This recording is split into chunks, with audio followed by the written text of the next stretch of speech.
right? Luka's great, right? Luka leaves it all on the court. You know, Luka is who he is. He's not gonna, you know, he's not like Dirk. People used to, you know, before we won a championship, oh, Dirk is soft, Dirk is this, Dirk is that. You know, until you get a ring, everybody's screwed. You know, nobody's good enough at anything. That's just the way. So I think Luka's been great. I think some of the shit that Stephen A. and KP, look, hey, Kendrick Perkins, this is for you. Thank you, because no matter, you were the best. Every game you ever played in KP, you were the best player on the court. Unfortunately for you, it wasn't for your team, but thank you. But what you say about Luka is wrong. What Stephen A. said about Luka is wrong. Are you surprised at what's happening in Dallas? I am surprised, but I honestly have no comment about that. It's definitely surprising. How much have you guys missed Brunson? A lot. I mean, you know, amazing guy, amazing player, you know, for sure.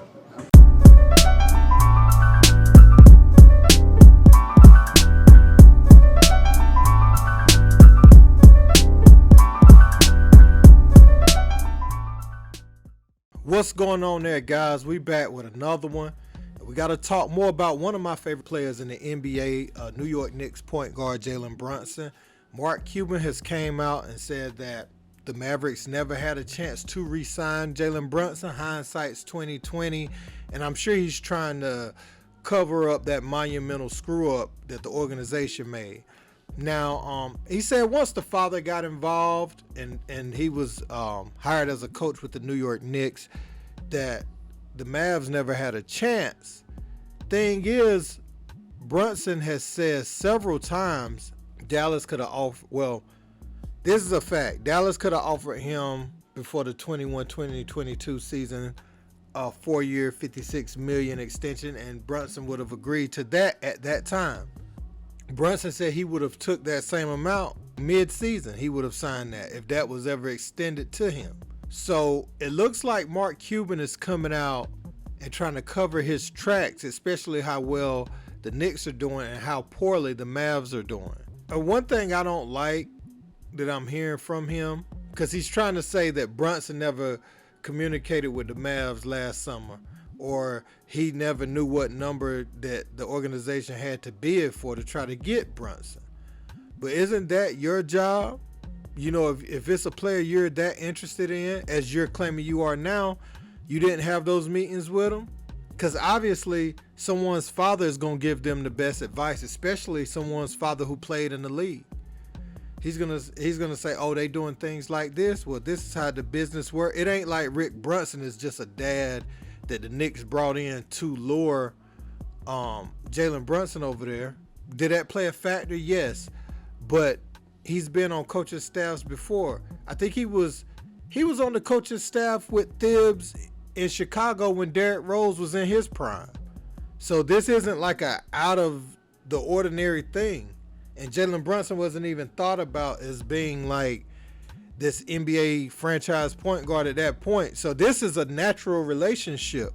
So that, yes, if my dad works and the numbers work even more than your numbers work, then why in the world would I stay with you in Dallas? And you didn't lock him down when you had a chance. This could have been handled in a way where no matter who Thibs would have hired, it wouldn't have even mattered. You know what I'm saying? He already had ties to Leon Rose and other people over there, like with the Knicks organization prior. Brunson did, and Brunson's dad when he was playing. So, yeah, man, we're gonna listen to what Shannon Sharpe had to say about this. Check out what he had to say. You know this. You possess Jalen Wright's bird rights, which means you can sign him at a significant higher salary without penalty. Mm-hmm. Oh, now you want to push the blame on Rick Brunson, Jalen's father. Correct. Don't do that. Mm-hmm. He should listen to his father, because his father was giving some sound advice. You know what? You know what he probably said? You know what, Jalen? If they wanted you, they make you an offer.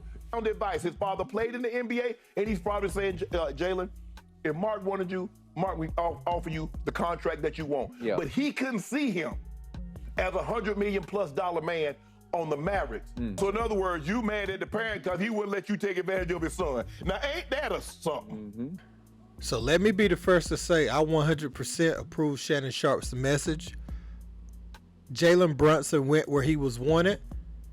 All it would have required was 4 years, $56 million. He would have signed that before the season last year. So anything that happened after that is on y'all, because he would have been severely underpaid, like it almost in a way where Steph was underpaid in those contracts where they were winning those championships because he had those ankle injuries early on in his career. It would have been that same type of bargain. And it got so late in the game, you gave the Knicks a chance to position themselves by hiring his father, getting that cap space clear to sign him. They gave away a draft pick and everything. They wanted Brunson. They said they saw enough from Brunson, whether it was when Luka was out during the playoffs or just in his secondary role with the Mavericks last season. They saw more, and that's what you have to be able to do, identify players' ability. Anybody that watches the game of basketball that understands usage, you could see Luka always had the ball, and Brunson was still so skilled that he gave him like 16 a game, shooting highly efficient. And he made leadership plays. The moment Luka went out, he played like he's playing for the Knicks now. Every game Luka was out, he played like he's playing for the Knicks right now. It's Luka Doncic, y'all. It's his game that takes away from other players' games. And I ain't talking about the catch and shoot guys, but the guys that can really play, his style of play, it takes a special skilled player to still star with him on the floor. Yeah, he gets all these triple doubles. Oh, he had 60, 20, and 10 or something like that one night this year. But he always has the ball, meaning that it's hard for other guys to get a rhythm. And you're seeing the remnants of that right now. Jalen Brunson was able to hold that together some, even with how bad Luka played. Whenever he would go to the bench sometimes in the unit, and Brunson would still be out there with the other unit, they would start playing their best basketball, and then Luka would come back in and he'd make a couple of big shots, and it would seem like he made it, like that he held it all together. But no, Brunson was always the bridge. He was always the glue, to this whole team. And Mark Cuban didn't see the value in it. And here we are today. Now, him being mad about his father not letting his son get screwed. I mean, I understand you're mad you don't got him, or that you weren't able to retain him or whatever, but what was the father supposed to do? He was supposed to let you pay him 4 years, $40 million or something that small when another team's offering over 100? And just from a basketball standpoint, he finally gets to play point guard. Luka was never going to allow him to do that. I could honestly see Jalen Brunson, if the Mavs and another team would have offered the same amount and he would have had an opportunity to go, I think he still would have went, even if it was just slightly above, just because going to New York is what allows him to be able to make first team, second team, third team all NBA. Because at this point, he needs to be on one of those teams. Let's be honest. He's supposed to be on one of those teams this season with how well he's performed and what he's done his first year over there with the Knicks. He's a culture changer, and the team takes on the identity. And that it's no coincidence that when he goes out, Emmanuel Quickly, not Nate Grimes, but Quentin Grimes, Obi Toppin, Josh Hart, and Josh Hart was already, familiar with Jalen Brunson, but those guys step up whenever he's out just because the expectation and the culture around the team is to win now. And they've all become very good players, but now Emmanuel Quickly, he's so good, I don't even know if the Knicks will be able to keep him for his full career. He may go start somewhere else, depends.